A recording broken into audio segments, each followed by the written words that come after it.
All right. Welcome to the Experiential Learning Demystified event. I'm so happy that you all are here. I think we wanted to offer this event because there are so many questions about the different kinds of opportunities available within the psychology department and also just outside. And sometimes it can get confusing navigating the opportunities that are there, like how to access them, how to apply to them, like how to learn about what they even are. So I'm hoping that I can touch on the opportunities available within our department and also a few that are even outside of our department as well that might be of interest to you. I am the only one kind of facilitating this meeting today. So I will try to take a look at the chat as I cover each area or a segment of our presentation today to see what questions come up, but feel free to drop any questions in there. I do anticipate having some time at the end to answer questions. I don't think my presentation is going to take a full hour, so feel free to please throw any questions that you have as we go along into the chat. All right, let's jump in. So today's agenda, basically, we're going to first dive into the different opportunities available within the psychology department. And so that is the research internship, individual study, also sometimes called independent study, senior thesis, field study, and international field study. Those are all within our department. And then we're going to talk about outside opportunities that are still on the UCSC campus, and then also options that are available even like outside UCSC. All right. So we are going to dive right in. And I did want to add this recording is going to be available like on our website, and I will definitely share out the slides at the end with everybody who RSVP'd. So don't worry about that for sure. All right. So we're diving into research internship first. So this is the course affiliated with this is Psych 194. So you might have seen that. And then depending on whether it is a developmental, cognitive, social, or clinical lab, it will be designated A, B, C, or D. Okay. And then essentially with this opportunity, these are students that are working as research assistants in one of our psychology faculty's labs for 15 hours a week. So if you're doing the 5-unit version of this class, 194, then that is roughly about 15 hours a week that you're doing. Some faculty do have options where they'll let students sign up for a 2 or 3 unit option, which would require 6 or 9 hours a week, depending on which one they offer, right? But not all of them do. Traditionally, most of them require 15 hours a week and only offer the 5-unit option. And the tasks in this, I did talk to some of our faculty. It's so varied and really hard to come up with a completely extensive list of all of the things that you could be doing in a research lab. But these are just a few things that I have listed on here, lit reviews, data collection, conducting and coding interviews, computational modeling, and obviously some of these depend on, if you're in a cognitive lab, if you're in a developmental lab, there are obviously going to be maybe methodology preferences depending on the research that you're working on. A lot of the labs do require Psych 100, but not all the time. And sometimes students have gotten into the lab without Psych 100. And so how do they do that? How does that happen? There's a couple different ways that students access research internships. The first and easiest way and most transparent is through our website. So I'm going to share this link with you all too, but our experiential learning page for the psychology department includes all of the things that I'm going to talk to you about today. And so one of the things that's listed on there for the research internship is there's actually a direct link to the labs that are currently looking for RAs. All right. And so some of our faculty do post anytime their lab is looking to onboard new RAs, they post directly on that site. And so you can always look on there and see which labs are currently recruiting students and then directly reach out on your own. Right. So that's kind of option number one. Option number two is some of our faculty prefer to recruit kind of on their own. And so they usually will do this through sometimes cold emails, like students emailing them expressing interest in their lab or the research that their lab is doing. Sometimes this is students that approach them in one of their classes. So maybe it's someone that's in one of their current classes that expresses interest in getting involved in their lab.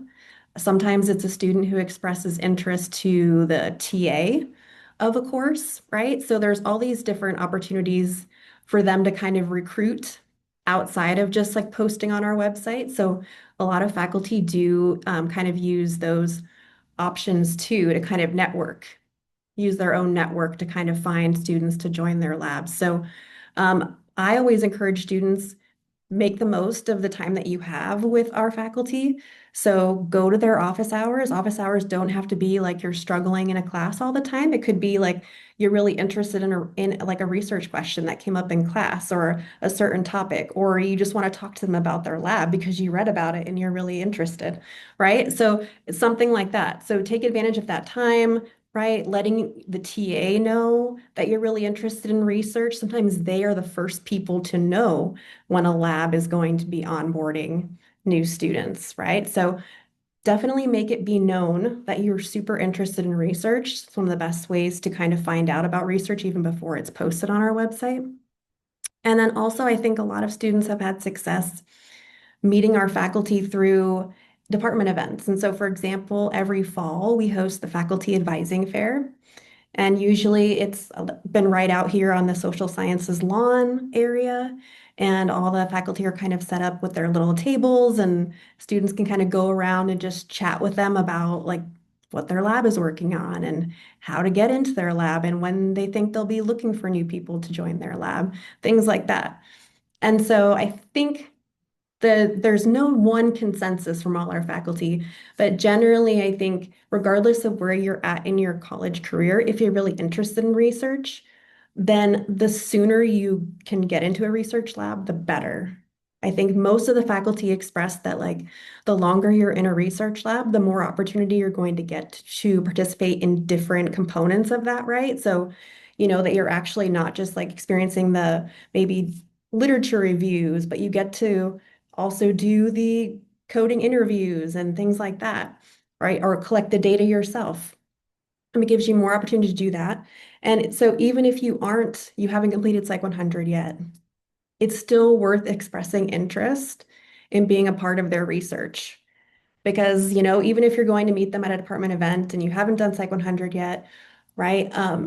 They could still remember you, right? You're creating that moment of that memory for them so that when you email them later on to kind of check in again, they have that memory of you and know what your interests are. So I don't think it ever hurts to reach out to them and express interest in research if that's what you're interested in. And I think that they may not get back to you right away. Most of them have said like expect about like 1 to 2 weeks to respond to your email, but feel free to email them again after that point, right? So don't lose heart. Just imagine we're one of the largest majors on campus, so they're getting a lot of interest too. But that being said, we do have some labs that are quite large. So don't completely lose heart. I know like some cognitive labs, there's about 15 to 18 students in right now. So there's definitely some larger labs that take on students, right? And so I have a note on here too that a lot of the labs tend to bring on the most amount of students in fall quarter. And that just makes sense. A lot of the students that may have been in there for a year or more are graduating in the spring. And so they're looking to bring on new students. And so it's always good. Reach out to them. Now is like the opportune time to do that because they're going to be start to think about the new students that they need in their lab. All right. Any questions about research internships so far?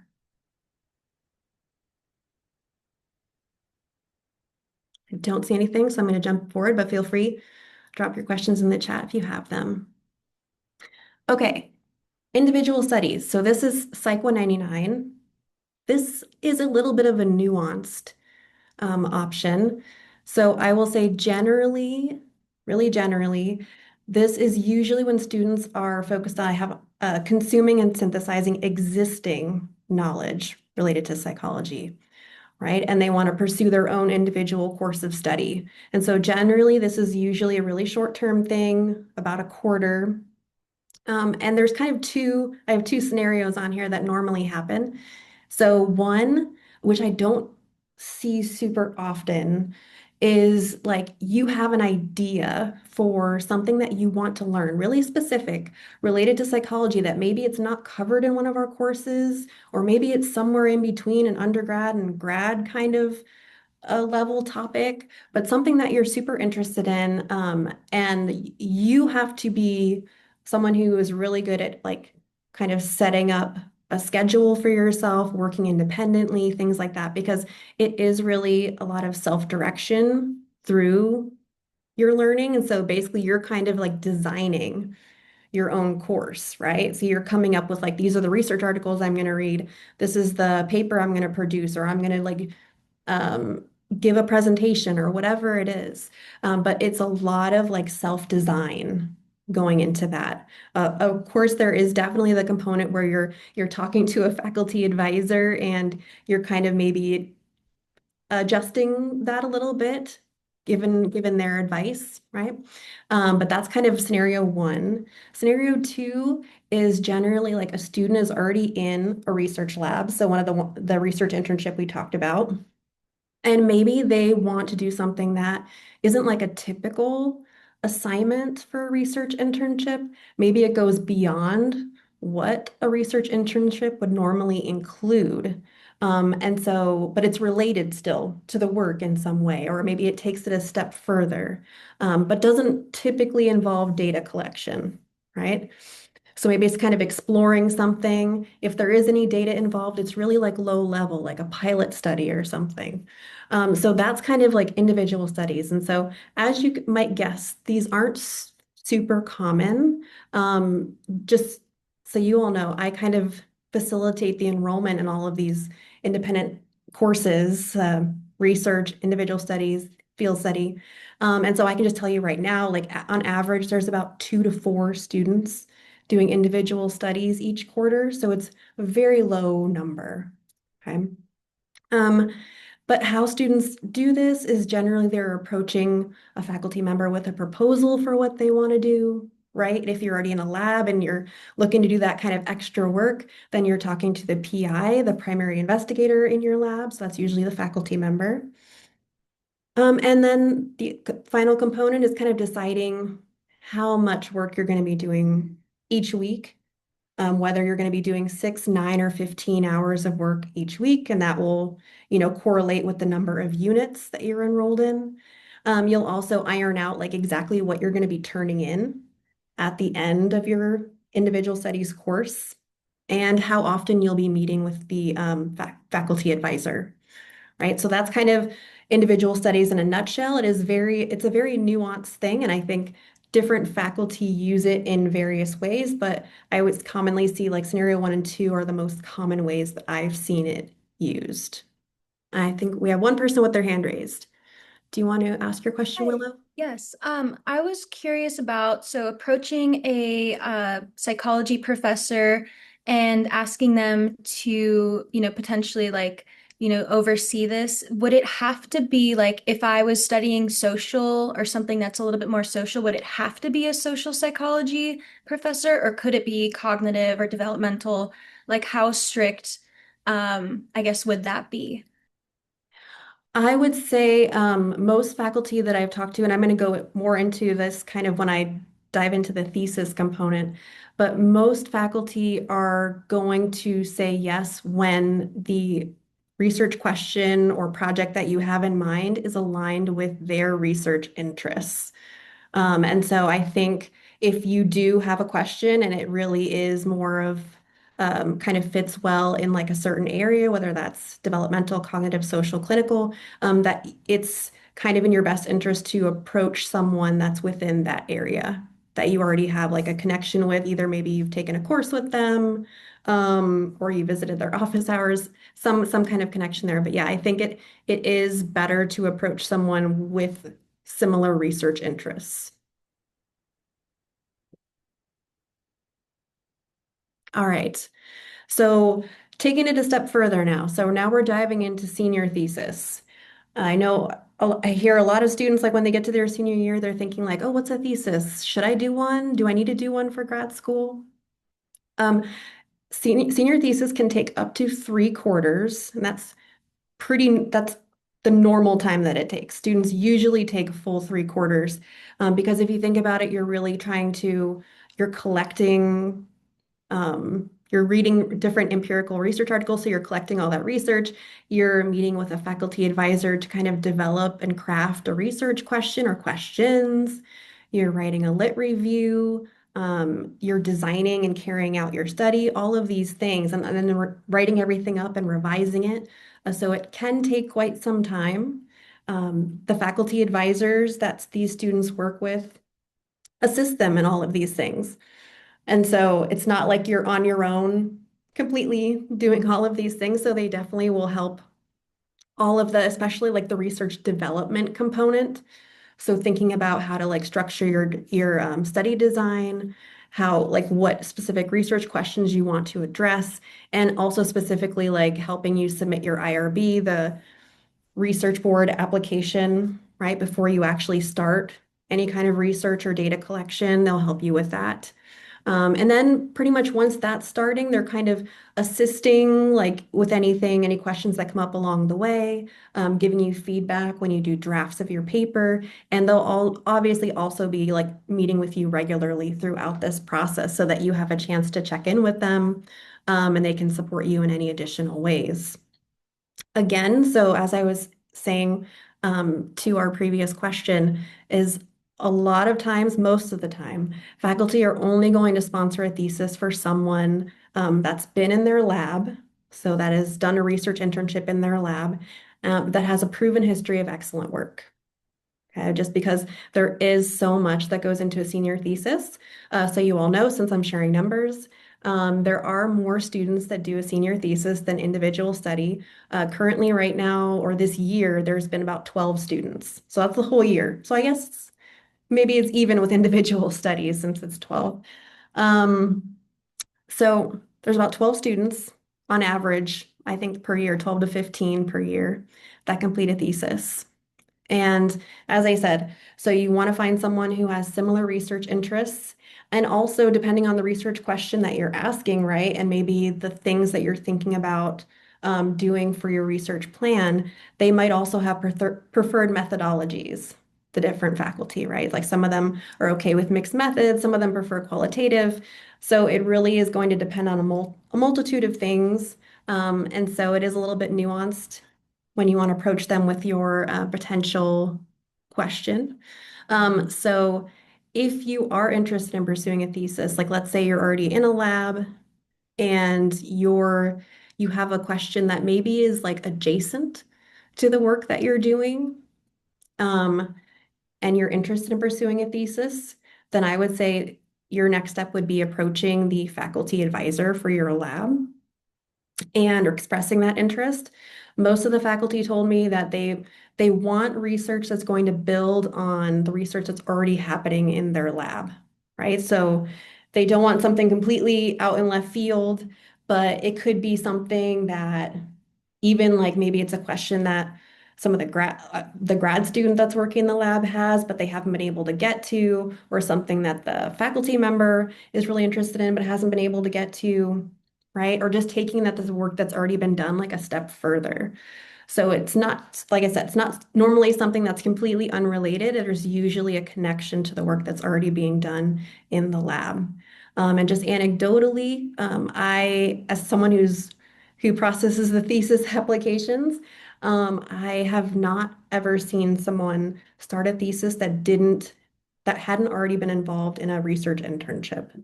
So that is generally the onboarding place, right? Like you have to start off with a research internship before you move on to a thesis in general. That's what I've seen.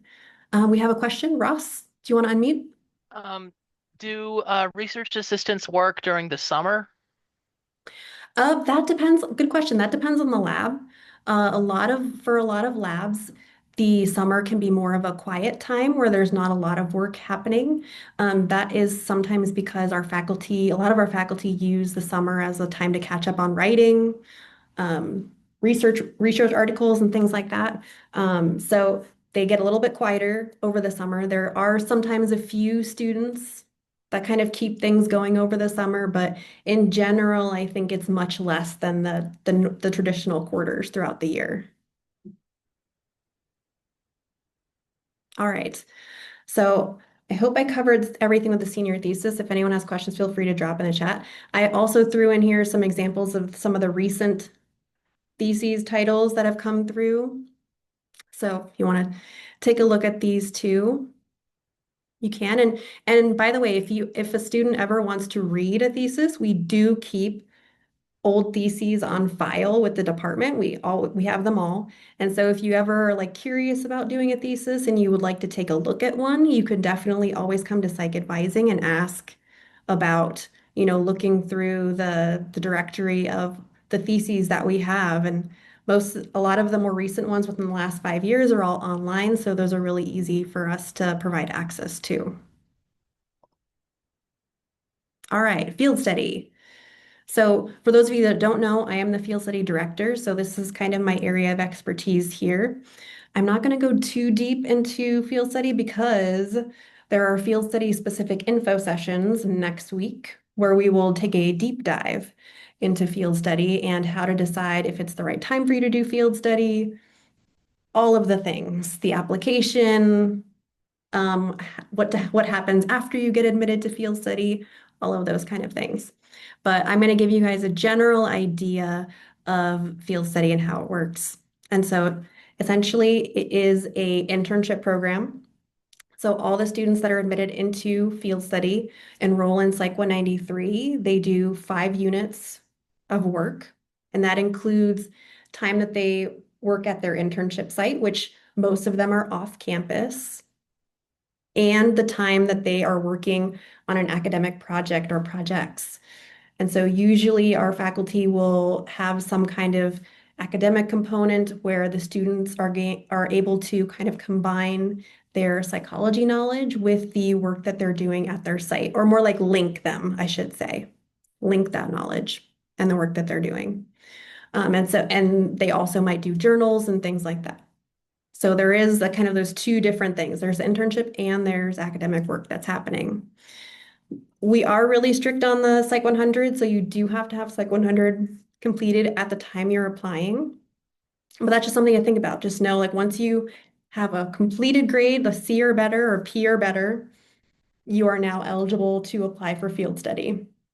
With that said, juniors and seniors can all apply if they're in good academic standing. Seniors receive priority.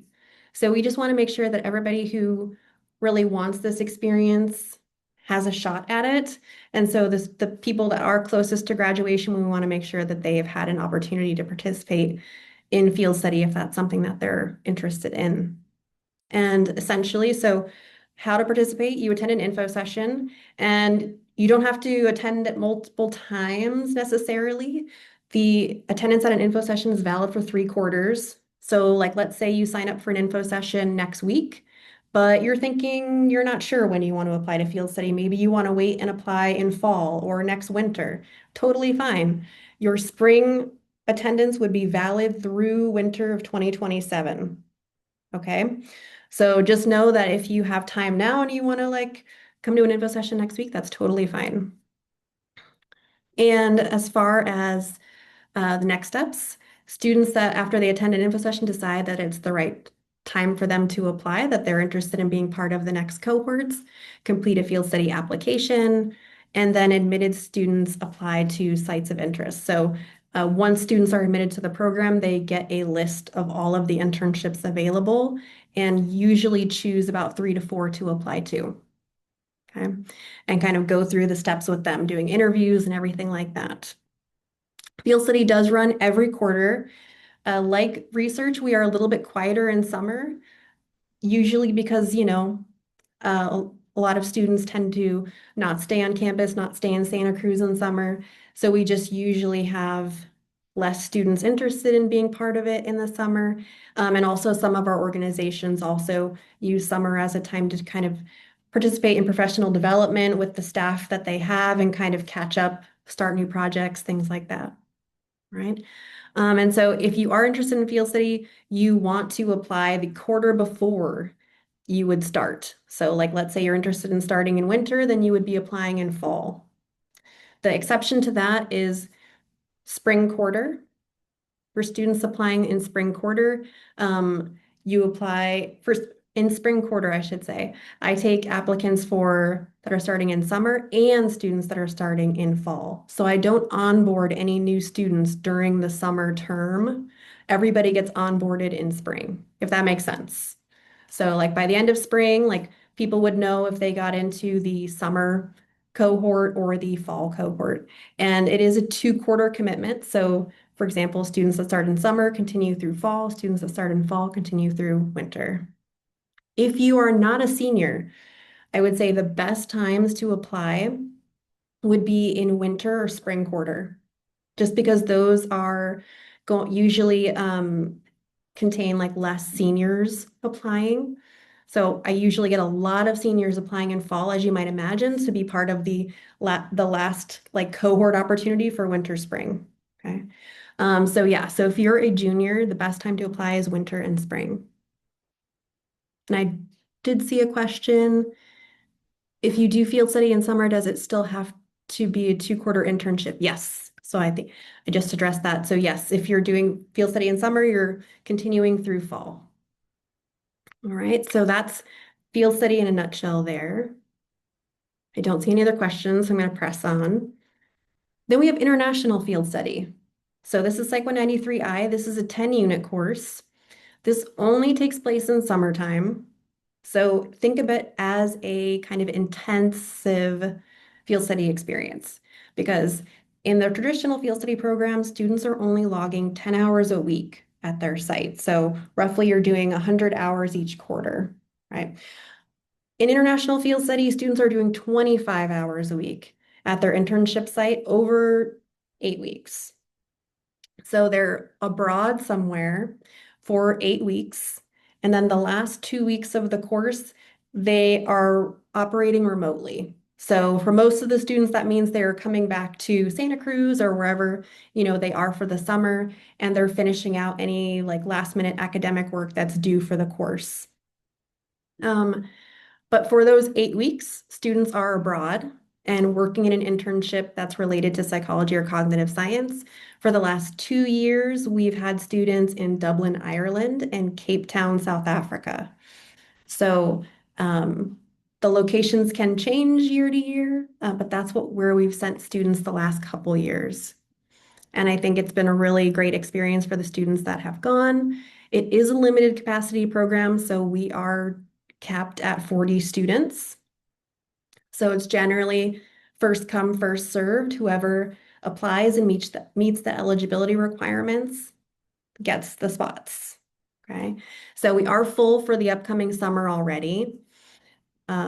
Students basically, in order to participate, they attended a info session either in November or in January. That's usually the traditional time that we offer the info sessions. It's usually the end of November or the beginning of December, and then the beginning of January. They attended that session, they completed a global learning application, and then basically once they are admitted or they're confirmed to be part of that group of 40, then they start working with our providers abroad that help match their interests and their experience to an internship in Dublin or in Cape Town. So that's basically how that works. It is a little bit more restrictive than our traditional field study. Traditional field study, you only have to be in good academic standing, which is a 2.0 or better. The international field study, because we kind of combine our requirements and global learning, requires a 2.5 GPA or higher. But again, the requirement is the same. That Psych 100 has to be completed at the time of application. So in most cases, the timeline of when we're admitting students, that means students have to be completing Psych 100 in fall quarter. So if you're interested in taking part in international field study, for example, next summer, then that means you should plan to have completed Psych 100 by this coming fall, for example. All right. So that's some information on that. I have a question in the chat about the cost of the internship. So I don't have that data with me, and it can change year to year. It depends too on how many students choose each location. That can change the price. Usually it's cheaper the more students decide to go to one particular location. But that's usually something that we are presenting in the info sessions. We'll usually present the cost, and students are able to get a financial aid estimate before they have to make a financial commitment to the program. So just so you know, that's important to our department, it's important to me. Yeah, so we always want to make sure we're really transparent with everyone that's applying of what the costs are and everything like that. Okay. Um, all right. So now we're going to kind of jump into the campus affiliated opportunities. And I see some questions just jumped up, but I will get to you. I'm not going to go over all of these in depth, but I wanted to highlight some of the opportunities that are available outside of psychology and cognitive science. So some of you, particularly if you're Frosh, Soph, or someone who just doesn't have a lot maybe on your resume right now, I think getting involved in more things is kind of your best bet. You want to be like a well-rounded person, whether you're like thinking about you're just applying to jobs or taking a gap year after you graduate or going right into grad school, whatever your plans are. The more contacts you can make too, the better, right? Because a lot of people these days are finding jobs and other opportunities through connections, through who they know. And so the more people you know, the better. And so I wanted to highlight some opportunities for you all that are not necessarily with psychology, but that are might be of interest to you. So one, if any of you have a double major in humanities or a minor in humanities, you would be eligible to participate in the Humanities Excel or Explore program. And so this program offers internships and research fellowships. And they are, I believe, all paid. So you can look into that. Like I said, available to anybody who's majoring or minoring in humanities there.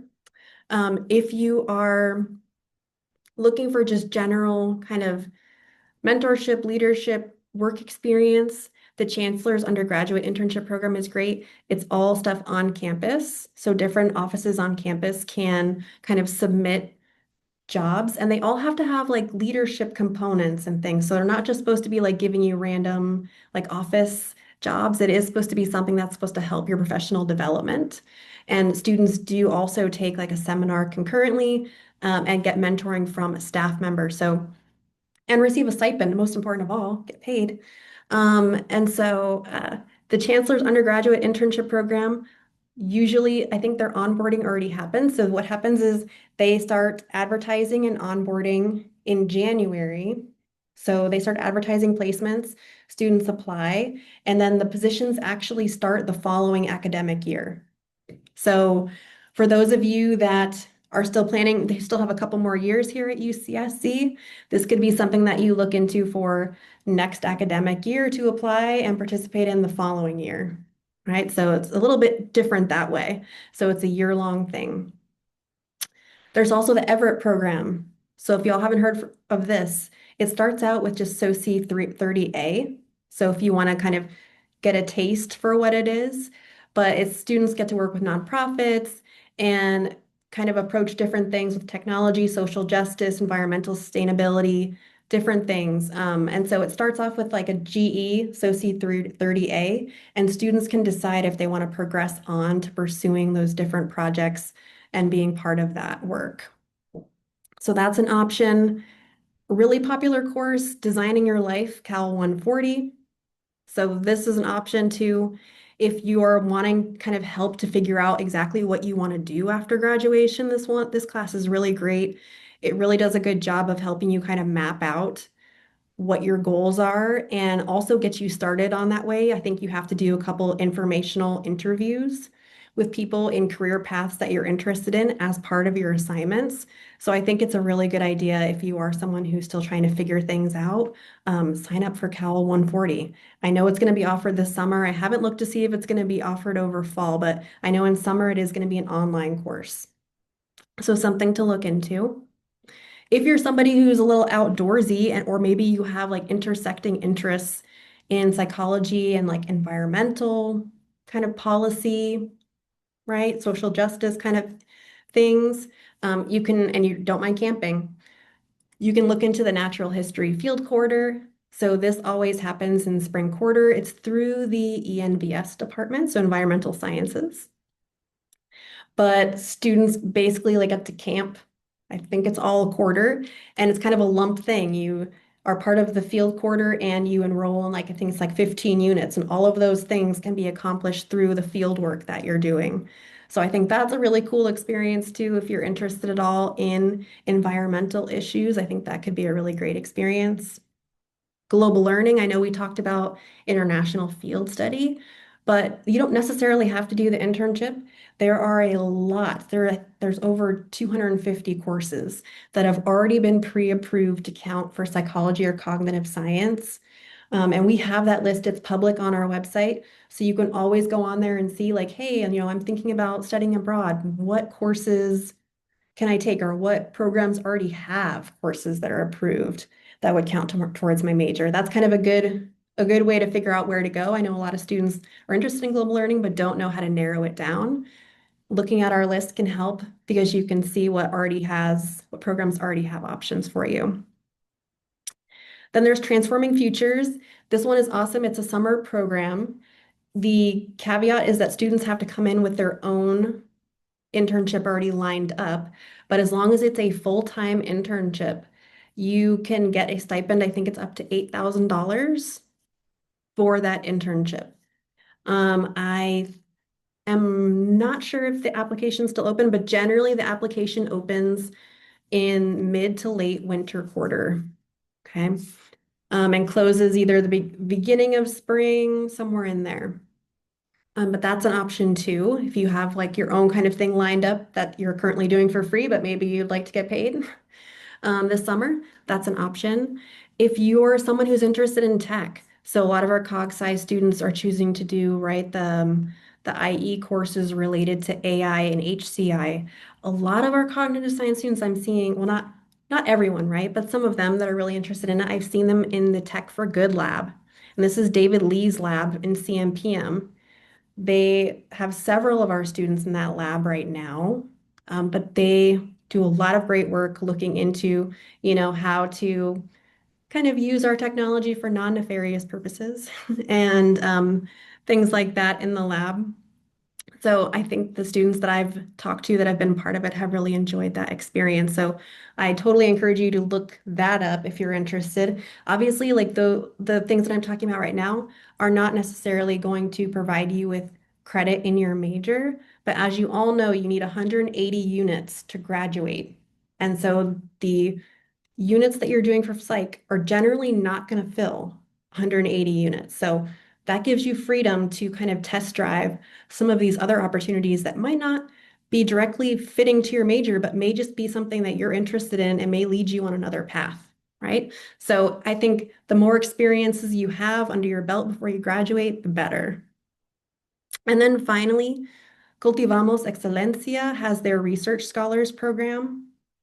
And so this is open only to transfer students, but basically they help kind of match up a student with someone, with a faculty member with similar research interests. And the student gets like mentorship along the way too as they participate in the research. So these are just some campus affiliated opportunities. There's definitely more, right? But just to highlight that these are all valuable too. And just, I have all the programs linked to as well. So when I share out the slideshow, you'll be able to just directly kind of connect to any of them that you might be interested in. All right. So other opportunities. So let's say like you're still interested in kind of getting more experiential learning outside of the campus. So a couple different things. I think LinkedIn is the most common one that you probably all already know. But you can also, if you haven't already, access LinkedIn Learning, which all UCSC staff, students, faculty can access for free. There's a lot of great workshops on there, even some relevant to specifically like psychology things. And so if you're ever wondering, I have like a list of some of them that are available that are kind of linked to psychology. So if you're ever curious, reach out to me and I can definitely send you a link to those. If you're interested in working with kids, I know a lot of students are like, how do I get experience working with kids if like I don't have if I don't have an internship or I don't get into field study, right? So EdJoin, I've seen a lot of students find para-educator positions through EdJoin. So I strongly recommend looking on there if you are interested in working with children. Sometimes they also have like after school program positions listed on there too. Definitely look into that. If you haven't already, use or activate your Handshake account. If you go on the Career Success office website, they have like links to this, but pretty much everything on campus, all jobs and internships on campus, aside from our field study program and some other place. Oh, okay, I won't say all. A lot of the internships and jobs on campus are linked in Handshake, but there's also stuff off campus. So it's really great. You can set up a saved search. So let's say you're planning on graduating this quarter or whenever, you can set up a search for like wherever you plan to be after graduation so that you're already kind of planning for your next step. And then finally, too, volunteering. I know this is super important. So if maybe it's not the right time for you to pursue any of the other programs or you don't meet eligibility requirements yet, volunteering is something that you can still do. The Volunteer Center of Santa Cruz has an awesome volunteer initiative program, VIP program, where you can actually meet with someone, talk to them about what your interests are, and they will match you up with volunteer opportunities in Santa Cruz County. So I strongly recommend reaching out to them too. If you're like, I need to get more experience, right? And you're open to different ways of contributing to the Santa Cruz community. I strongly recommend reaching out to them. All right. And so those are the kind of information, that's the information that I wanted to highlight for you all today. In this slideshow, like I said, I have all of the programs that I mentioned linked. I also have this hyperlink on this page to our experiential learning page that I mentioned. And as I said, that page includes information about field study, international field study, research internship, global learning classes, thesis, all of the things are on that page too. So I strongly recommend checking that out. If you have any follow-up questions after our presentation, feel free to reach out to me. Generally, I direct all my field study related questions to my email, which is scifield@ucsc. If you have any other questions, those can go to the normal like psych undergrad advising email, sciadv@ucsc. Just so you know, I have access to that email as well. So sometimes if you email maybe and ask a question about thesis, sometimes the advisors will tag me on those, or I might just jump in and answer your question. So just know I can kind of reach you or answer questions at either one of those emails. And I think there was a few questions that came in, so I wanted to address those questions, but feel free if you don't have a lingering question, I thank you for being here. I appreciate you coming to this presentation. As I said, we will send out a link to the slides and anyone that and anyone that wasn't here will be able to see the video. We should have it up on our website in a few days or so. Okay. All right, so I'm going to look at some of the questions that were submitted here. Ooh, it looks like a lot of questions. Okay. All right, so someone said, if you're on a 3-year track but interested in the international field study, does the application process look the same? Yes.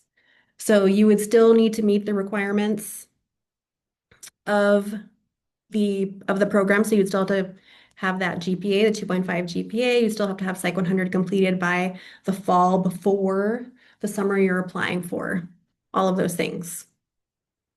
And if you're someone who is receiving financial aid, you also want to make sure that the internship will still fulfill a requirement for you, whether that is a major requirement or just units to add up to 180. Okay, so you want to make sure that you could still qualify for financial aid if you are receiving financial aid. Someone asked, can you do both regular field study and a summer international internship? Yes. Yeah, I have had students do both for sure. Not at the same time, obviously, but yes, you can participate in both. Someone asked, do intensive psychology students have to do a senior thesis? No. So intensive psychology students have to do 2 quarters of either the research internship, so working in the lab of a psychology faculty, or 2 quarters of field study. That was the internship in Santa Cruz County, right? Or the international field study, that also counts, or thesis. So like I said, students don't generally just do a thesis. Usually doing the research internship is the gateway to a thesis, if that is something that you're interested in. And then do labs onboard students throughout the school year, or is it mostly at the beginning of the school year? So it depends on the lab. Like I said, the greatest number of students are onboarded starting in fall. So that means like right now is kind of prime time to reach out to faculty about getting a position in their labs. So if that is something you're interested in, I strongly recommend, like I said, checking out our website to see what labs are already advertising, and then also reaching out to any faculty that you already have connections with or TAs you already have connections with to see if they know what labs are going to be looking. But generally now is the best time.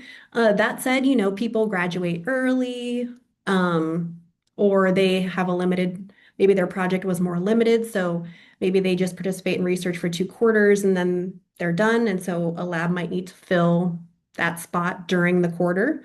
So spots do still open up throughout the year. Like I said, summer is the time where it's most quiet. And then is the cost for a summer study abroad internship comparable to a normal quarter? Ooh, I don't know the answer to that question, unfortunately. Um, yeah, I think you would have to compare the two. Like I said, I don't know off the top of my head the total price for the 193I, the international field study. I think it might be more expensive, would be my guess, than the normal field study. Just because you're paying the fees also to be placed and supported while you're abroad, and the living spaces, right? Because the students that are participating in that program also stay in either apartments or in dorms, right? So all of those things are kind of added into the cost of the normal tuition for a 10-unit class. It looks like some people have some comments for you, so maybe that would be helpful. I don't see any other questions. So hang on for just another minute if anyone has anything that they want to ask.